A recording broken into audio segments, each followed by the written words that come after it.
Hello. How are you today? Doing all right. Wait, we started. Dandy. It's launch day. It is. You're excited, Yes, right? it is. What? So excited. What was it like making the show together? Because it must have been a blast, I'm assuming, with all you guys together just hanging out. Mm-hmm. It was like a dream. We're so close. And we got to spend every single day together for like almost 4 months, and now we're just like family. And there's 3 more of us too, so it's Right. quite a big group that we're all hanging out. I know of Leeds, I think it's rare that literally we would get offended if someone didn't have lunch with us. We'd be like, you're going to your trailer? To have a nap? How dare you? Excuse me, how dare you just isolate yourself? Do you know who you are with? Yeah. What can you guys tell us, first of all, about your characters? About how you see your characters? Because I'd really like to hear kind of your own perspectives. Right. What do you want to We're say? starting right to left. Go down the line. Well, I play Tempo in the show, and my character is kind of a extreme traditionalist young guy who's had a clear ladder throughout his whole life of how to climb it and an end goal. And when things start to change in that whole ladder scenario and end goal changes, I think he's really takes that hard and is it's a new world that he discovers, and with being these cast of characters along the way, it really kind of shakes up his world, but for the best, I think. I play Sage, and Sage is very shy. She's very introverted. She's very like calm, cool, and collected, I feel like, and she's kind of the baby of the group. And when she's dancing is when Sage feels the most like herself. That's really when she gets to express herself, and she goes through a lot in the first season, and so it's really cool that you can see her kind of evolve into a completely different human in episode 10. So, yeah. Yeah. I play Brooklyn. I am probably the polar opposite of Sage. She's cocky, she's confident, sassy, doesn't care much about rules. Arrives late. Arrives late. And she's like, oh, what? Oh, well, I'm here now, so. She also goes through an intense growth and change through the show. When they discover the archive, I think Brooklyn takes it and runs with it because she is so excited for change. She's always felt like there was something missing. She was always kind of pushing the limits, and she's a rebel. And I think her position within the group is that of like, yeah, it might be dangerous, but wouldn't it be cool? I'm always poking the bear and being like, guys, we should do it. Like, let's go explore. Yeah. Well, I play Mags, and Mags, I kind of envision him as like almost the glue to the group. He's like such a light, and he's like so humorous, and he's so sensitive when it needs to be. And I think that throughout the series, you really do see Mags kind of progress and become a little bit more grounded. And I think that with him being the position that he is, where he's like the glue to everyone, and he kind of just keeps everyone at bay, he really does shine a light in those like dark corners. And I feel like with Utopia Falls, with the dark tonality of it, you do need someone like Mags to kind of just like liven it up a little bit. And Mags is honestly like he's a best friend, and I think everyone in their lives needs a Mags. Aww, so cute. I know that was such a good answer. Well, the rest of us, whatever. So, I love the idea that the show is focused on this world that believes in performance as like this amazing like key point of the whole culture. So putting the actual performances together, what was that like? It was hard. Was it a lot of it difficult? Even from the callback, at least for me, I literally couldn't walk for 3 days, and I was like, what did I get myself into? But I mean, these 3 are incredible movers. You were good too. Oh my God. You guys helped me so much with all the choreography. I practiced every second I had, and I'm so grateful for you guys because it wasn't second nature to me to pick up choreography in 2 seconds. They'd be like, what is it? Okay, great, got it. And I'm like, sorry, what was count? What? So I grew a lot as a dancer, and the rehearsals were really fun because we got to hang out a lot.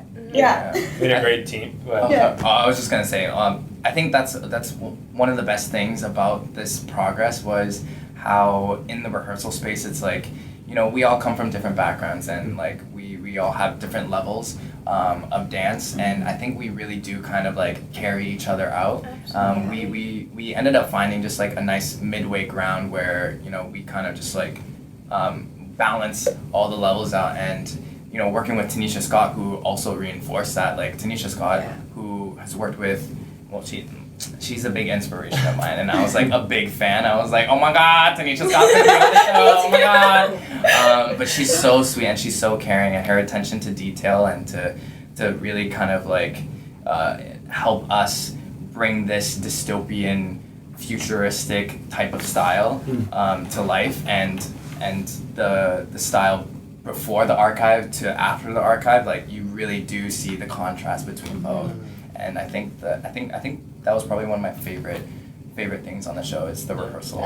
It's a tricky job taking people who all have like different abilities or different confidence levels or different backgrounds and training or different strengths, and building a final product that everyone is confident with and is happy with, and that's a really tough job putting getting us all to pay attention to. So it was, and the final products were great. I mean, filming everything felt amazing. So that's cool. Yeah. What about the music? Because I know there's also some singing. Do you all sing? No? They can sing. I've heard them sing before. We're gonna start a band, a These pop two sing duo. in the show. We do not sing in the show, but these they sing. And what's it like singing for a show? Because I imagine, like, the kind of music you're working off of is incredible stuff. So how much do you have to train before you do it, or you're just like... Oh, they just threw us in there. Yeah. They're like, oh, you're singing and you're going to the studio tomorrow and Boy Wonder's going to be there. I'm like, wow. Whoa. I mean, I've always loved singing. It's been a hobby of mine forever since I was a kid.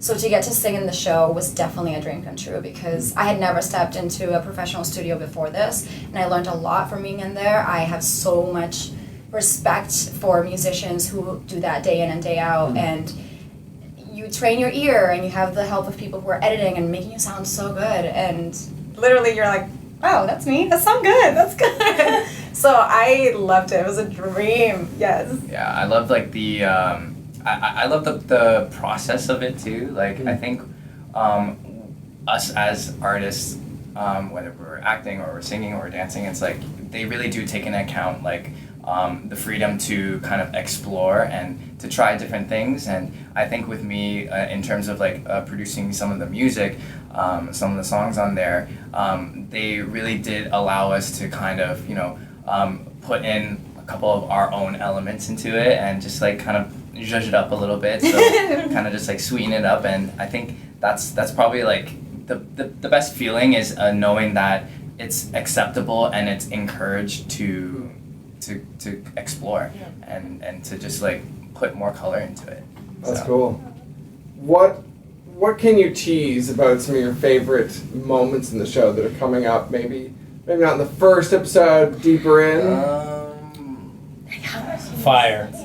Mine. Fire. Yeah. Flames. That's all I can really say about that. Our like first group performance is really, really exciting to watch, and we rehearsed months for that. It was one of the last things we shot, even though it's in I think episode 2 or 3 very early on. But seeing it on screen, we actually had a huge stage with like 200 extras or something, and it was a big day production value. We were just like, oh my goodness, we're getting 4 cameras at once, and seeing it come together, like we looked so good. I was like, good job guys, you did a freaking backflip. I was like, things are happening. It's amazing. It was so cool because it was kind of like one of those things where it's like, you know, you got introduced to all the characters, and then you then eventually see them come together, and then you see what they're gonna do, and you literally like, it's almost kind of like the Avengers, where it's like we all come together and we're like, okay, let's go, let's do this. Yeah. So because you get introduced to all these characters and you're just like, oh, I wonder what they're gonna do, and then when we finally have that group number, it's like, oh man, like that's what they gonna do. Yeah.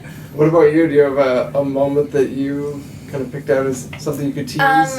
Definitely all of the performances are up there for me. I think just all of the relationships that my character builds throughout the series, and even like I've obviously watched all of it, and seeing like your character, like seeing Tempo and Aaliyah, Tempo and Bodhi, and like all of us just like, that's my favorite thing to watch happen, like from going from episode 1 to 10. It's like everything changes, and I think that's really cool to see. Yeah, because we don't see what happens when we're not in it. So it's like to see all the other scenes come together and like become the series. And I'm just like, So many characters I had never met. I was like, I was like, who is this person? Who is that? Who is this person? And they, they have a great performance and they're huge in the plot line, but then you you don't even know their name. Yeah. So it's so cool to see the final product. Yeah, I didn't even realize Robbie was in it. I was like, wait, oh my god. Yeah, when he was talking about going to eat by yourself at lunch, you're- that was me. I was going to play with the dog on set. Yeah, we had puppies on set. Really? That was nice. I brought my dog to set all the time. Yeah. That's And amazing. then we had And like then wardrobe. Judith, who worked in wardrobe, has Happy. an Instagram famous Dog. mini dash hound. Really? Oh yeah, so it's just the So sweetest. cute. You can So walk that was around nice. set. Yeah. Well, I love that not just so that it's all Canadian. I mean, that's a huge thing too, and Yeah. the whole cast and crew. But the fact that it's touching on the idea of cultural significance and all of that. What does that mean to you guys? Like, because the tone of the show is different from even the very beginning. Well, That's a heavy question. I saw the panic. We're like loading. Because I know, like there's a lot of stuff I listen to that you guys would have no clue about. Because why would you have listened to it? So for you guys, doing a show like this, and then maybe there is some stuff in the show that's older. Mm-hmm. What does it mean to you guys? well, to be honest, like I never exactly like I never 100% understood like I guess how the uprising of hip hop. And what I love that RT did, our director, was that he implemented basically the history of hip hop into it, and it kind of just like really allowed me to learn from the show, which is crazy because I'm part of the show, and I was just like, oh, I know everything that happens, but watching it, I was like, oh man, like there's actually so much more depth into it. So when you do see the cast, when you see these group of teens get introduced to the archive, you start to see and you start to acknowledge how hip-hop came into this society. And I think, we all come from different backgrounds. We all come from different places. We all don't look the same. And with what Utopia Falls represents, it's like, it represents like diversity in that. And I think that's honestly like really, really inspiring for me to see, especially for me when I grew up. Is like, I didn't really have anyone to look up to who kind of like looked like me. I think the closest thing was like Power Rangers, like the Yellow Ranger. I was like, oh my god, she looks like me. And I was like, I love her. And then you don't really see much after that. But then now it's like, we're kind of progressing into a time where it's like you do see a lot of shows and you do see kind of a lot of diversity. It's like, film and TV is kind of taking its best step forward, and I think Yeah. Utopia Falls is definitely taking that step. People from all over. It's, I guess for me, when I look at the show and think of that culture and and where you're from, and without naming where each character is from, they still discover ancestry. And it's almost this thing that you cannot keep people from being who they are, and there's things about you and your personality that you can't explain, but you hold them within you. And that's ancestry, that's your family, that's your culture, that attitude and that confidence through which you behave, it's uncovered. That it's like, oh, that makes so much sense to me. I mean, for Brooklyn, it's like, they don't say that I'm Latino or anything, I'm obviously South American, but there's something about the attitude and the fashion that she gets really inspired by, that it's like, oh, that's where she expresses herself from. It's how she presents herself. And that for me says a lot about the Latin American community, because we are very confident, expressive, we own our skin, we, as a woman, it's like we're powerful and sassy and out there, and it's like, oh, that's why she is who she is. And you see that through, Bodhi, with where he comes from, and Aaliyah, and he's not here, but Philip plays Apollo, and it's that whole ancestry of being like First Nations and all of this, and without naming it, you see it as an audience, you're like, oh, that makes sense. Like, why are they attracted to that? Why are they like that? Yeah. Can't negate where you come from. Yeah. It's fantastic. Well, thank you all for the time. I really appreciate it. Thank you Thanks so very much for much. chatting with us.